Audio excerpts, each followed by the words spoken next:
Hello बच्चों। उम्मीद है कि आप लोग अच्छे होंगे। और कल ट्रिगो की क्लास चलाए थे हम।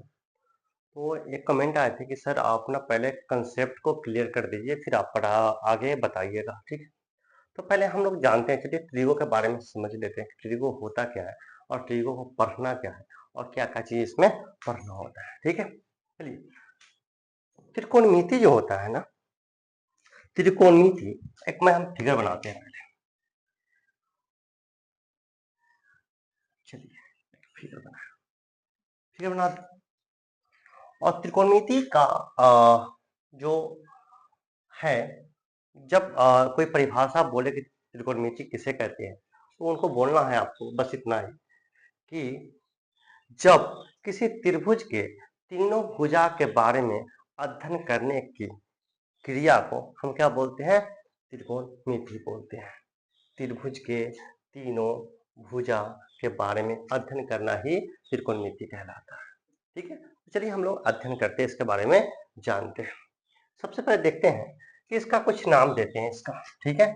इसको मान लिए ए, इसको मान लिए बी और इसको मान लिए सी।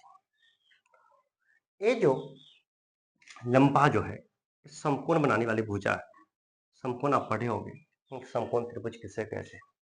जिसका एक कोण 90 डिग्री का हो वह समकोण कहलाता है, ठीक है। अगर कोई व्यक्ति जमीन पे खड़ा है तो वह 90 डिग्री का कोण बना के हमेशा सदैव खड़ा होता है, ठीक है।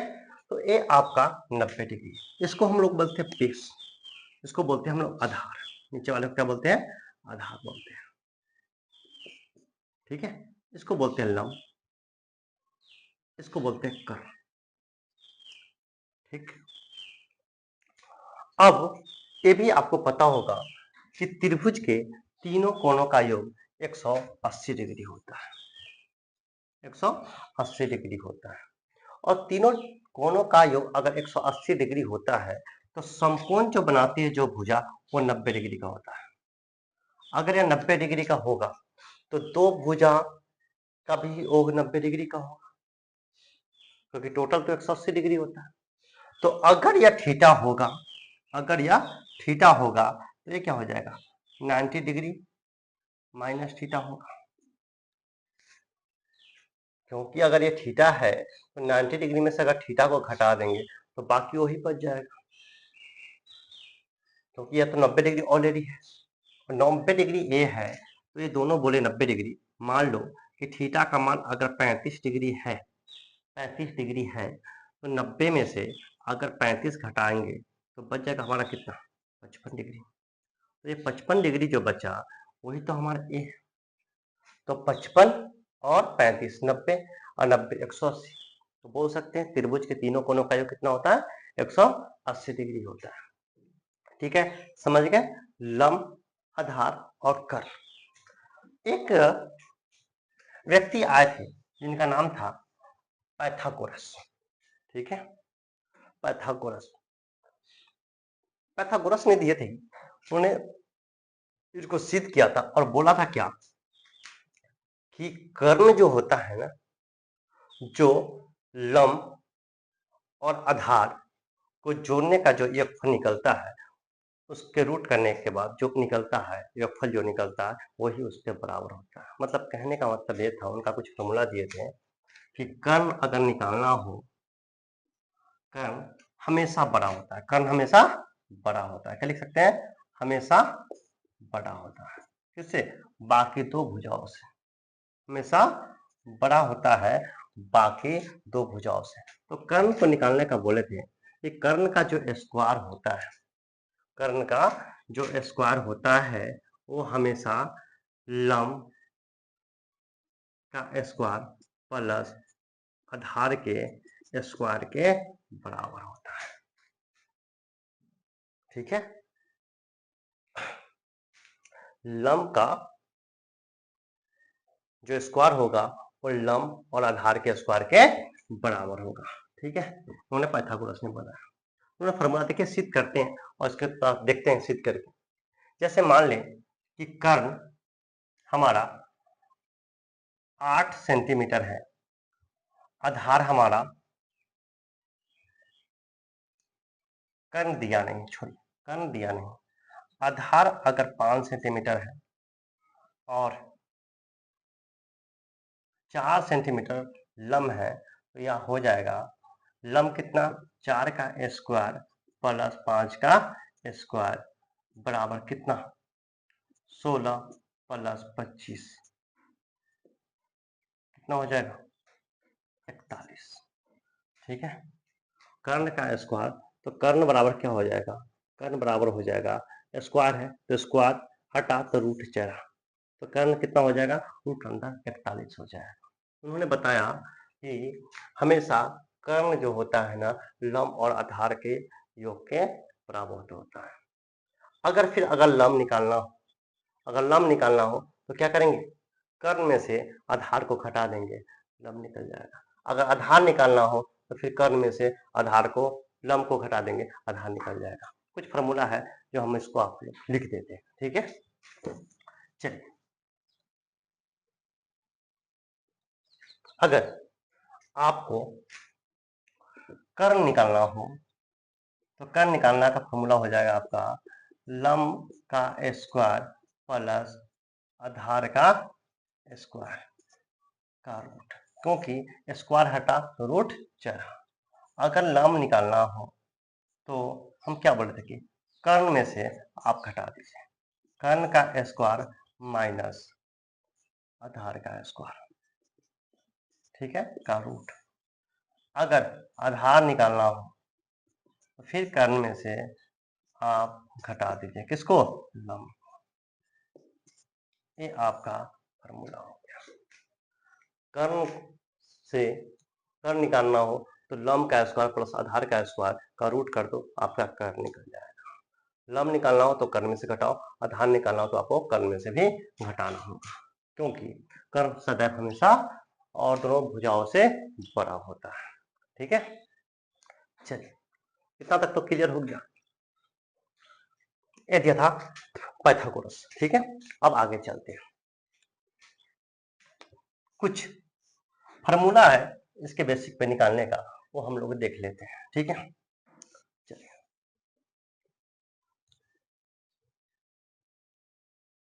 अगर ऐसा करें, आधार को इंग्लिश में क्या बोलते हैं, बेस बोलते हैं। अगर इसको बेस बोल दें, बी से सूचित करें, कोई इशू नहीं। ठीक है, अब कर्ण को हाइपोटेनस बोलते हैं, इससे सूचित करें, कोई इशू नहीं होना चाहिए। ठीक है, पर्टिकुलर को अगर पी से सूचित किया जाए तो कोई इशू नहीं, क्योंकि होता क्या है ना कि इससे आपको आसान पड़ेगा। लंब लिखना, कर्ण लिखना या आधार लिखना लंबी चीजें होती है। लोग हमेशा सोचते हैं कि उसको शॉर्ट में लिखें ताकि लिखने में आसान हो, समय की बचत हो। ठीक है, काफी की भी बचत होती है। चलिए देख लेते हैं जैसे आप लोगों का होगा, देखा जाए। चलिए, कुछ दिया साइन थीटा, कॉस थीटा और दिया टेन थीटा। तो कॉस थीटा को बोला कि कॉस थीटा जो है वह कॉस थीटा बराबर होता है आपका P by H, P by H. मतलब कहने का मतलब पी बाई एच, पी हम किसको बोले थे, लंब को, और एच किसको बोले थे, कर्ण को बोले थे। ठीक है, अब आ गया कॉस थीटा। कॉस थीटा को लिखेंगे बी बाई एच, मतलब बेस किसको, आधार को, और हाइपोटेनस कर्ण को बोले थे। टेन थीटा को बोले थे लंब बटा आधार, पी बाई बी। इसको लिख सकते हैं लंब बटा आधार। तब आपको जिस तरीका से याद करना कर लेना। साइन थीटा बराबर P by H, cos theta बराबर B by H, tan theta बराबर पी बाई बी। ठीक है, या फिर लंब बटा कर्ण, आधार बटा कर्ण, या लंब बटा आधार। ठीक है, इसको तरीका और भी है याद करने का। P B B H H B. इसको पढ़ने का तरीका ऐसे पढ़ सकते हैं, पापा बोले पप्पू से, पापा बोले पप्पू से हरी हरी बोल, हरी हरी बोल। ठीक है, पहला साइन थीटा, दूसरा कॉस थीटा, तीसरा टेन थीटा। पापा बोले पप्पू से हरी हरी बोल। ठीक है, B by H sine theta, B by H cos theta, B by B tan theta. तो आप इस तरह से भी इसको याद कर लोगे। ठीक है, चलिए आगे चलते हैं। अब देखते हैं मान कुछ। ठीक, क्या आपका क्लियर है? अब आगे कुछ मान के देखते हैं। अब वो थीटा जब समकोण बनती है तो समकोण बनती है तो 90 तक जाएगी। ठीक है, बाकी जो होगा दो भुजा का कोण जो होगा 90 से कम ही होगा। ठीक है, तो 90 डिग्री तक का कोण का हम अभी निकालते हैं, कि 10 तक वही तक पढ़ना, उससे आगे हम लोग को पढ़ना नहीं। ठीक है, चलिए देखते हैं। अगर 0 डिग्री है, 30 डिग्री है, 45 डिग्री है, 60 डिग्री है, 90 डिग्री है, होता क्या है कि यहाँ पे 2 डिग्री 3 डिग्री का यहाँ पर पढ़ना नहीं है। हमें 12th में फिजिक्स में पढ़ना होता है, इसी वर्मा का फिजिक्स हमने पढ़ा था, उसमें पढ़ना होता है। तो वो पेरिक टेबल आता है जिसमें 1 डिग्री 2 डिग्री सबका मान पढ़ना होता है। ठीक है, तो आपको लिए यहाँ पे जरूरत नहीं। चलिए देखते हैं इसका क्या है, बताते हैं अभी आपको। ये हो गया, चलिए पहले साइन थीटा का देखते हैं, फिर कॉस का देखेंगे, फिर टेन का देखेंगे, फिर देखेंगे हम लोग कॉसेक का देख लेंगे, दिक्कत नहीं है, फिर सेक का भी देख लेंगे, फिर टेन का भी देख लेंगे। ठीक, कैसे निकलता है ये निकालने का बहुत सारी तरीका है, सब टीचर्स अलग अलग तरीके से निकालते हैं। बहुत सारे टीचर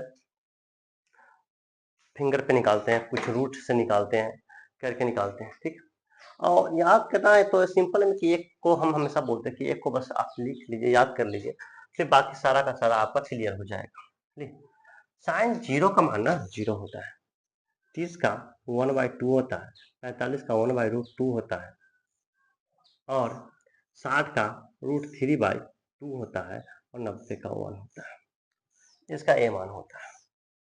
ठीक, अब मान इतना होता है तो क्या होता है ना, साइन का ना आप पलटी मार दो, साइन को ना पलटी मार दो, ऊपर का नीचा कर दो, नीचा का ऊपर कर दोगे ना तो आपका बन जाएगा कोसेक का, क्योंकि साइन का उल्टा क्या होता है, कोसेक होता है।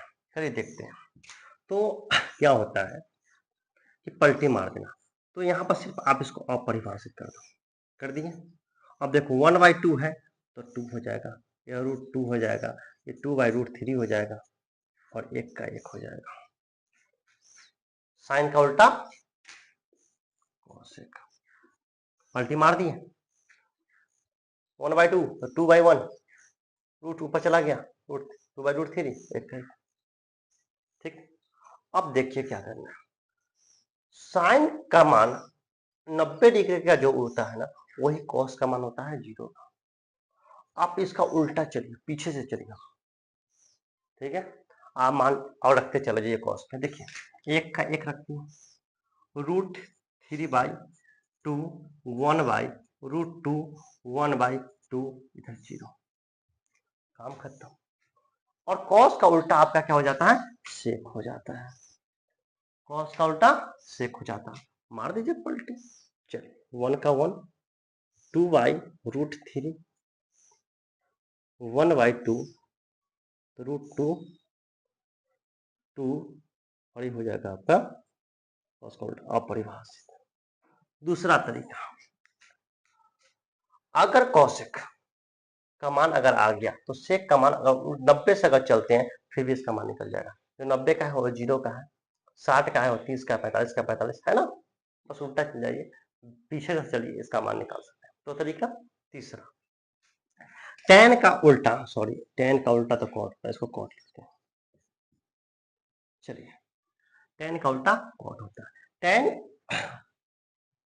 1 का मान 1 होता है, ठीक है, नहीं 0 होता है। tan 0 का मान 0, 1/√3 होता है, इसका 1 होता है 45 का मान, 60 का √3 होता है और 90 का अपरिभाषित होता है। ठीक, हमने क्या बोला कि tan को पलटी मारो cot हो जाएगा। ठीक है, कर दें, चलिए अपरिभाषित कर दीजिए, √3 1 1/√3 ये हो जाएगा आपका 0। ठीक है, तो आपका सारा का सारा फॉर्मूला आपका रेडी हो गया। ये मान निकालने का तरीका, साइन का उल्टा कॉसेक, कॉस का उल्टा सेक और टेन का उल्टा कॉट। सिर्फ आप पलटी मार देना है, मान सीधा बोल दे कि साइन थीटा बराबर 5/2, तो कॉसेक थीटा क्या हो जाएगा बेटा, कॉसेक थीटा हो जाएगा आपका 2/5। क्लियर, सीधा आपको पलटी मारना, वही मान इसका ये होगा। कह दे कि कॉस थीटा बराबर 60/2, तो 2/60 किसका, सेक का मान, सिर्फ पलटी मार दो आपका होता चला जाएगा। क्लियर, चलिए इसको आगे चलते हैं। मान सारणी आपका रेडी हो गया।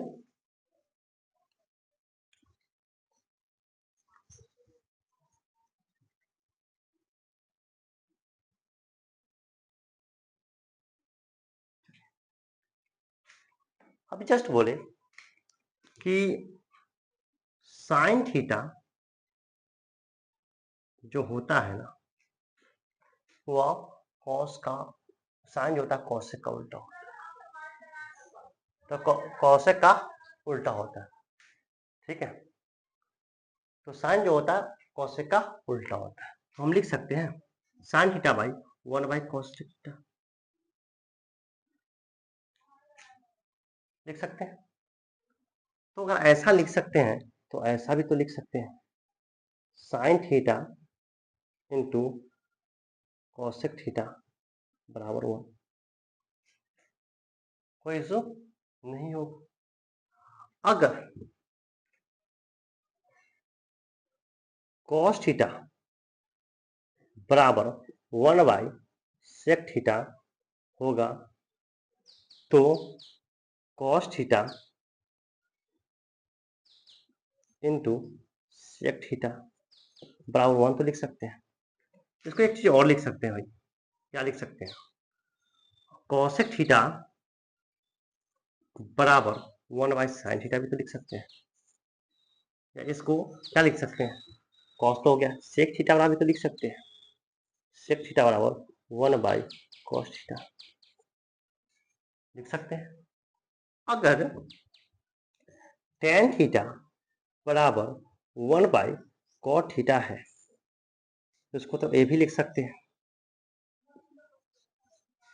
tan theta into cot theta बराबर 1, या फिर ऐसा लिख सकते हैं cot थीटा बराबर 1/tan थीटा। ये कैसे है,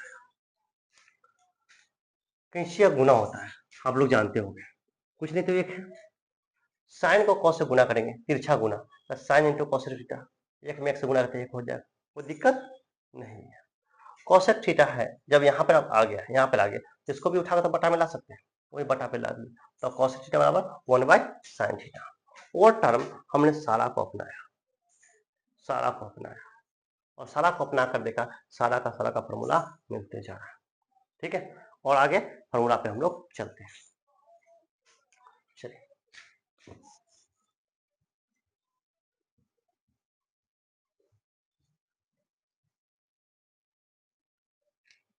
फॉर्मूला है कि sine square theta plus cos square theta बराबर 1, sine square theta plus cos square theta बराबर 1।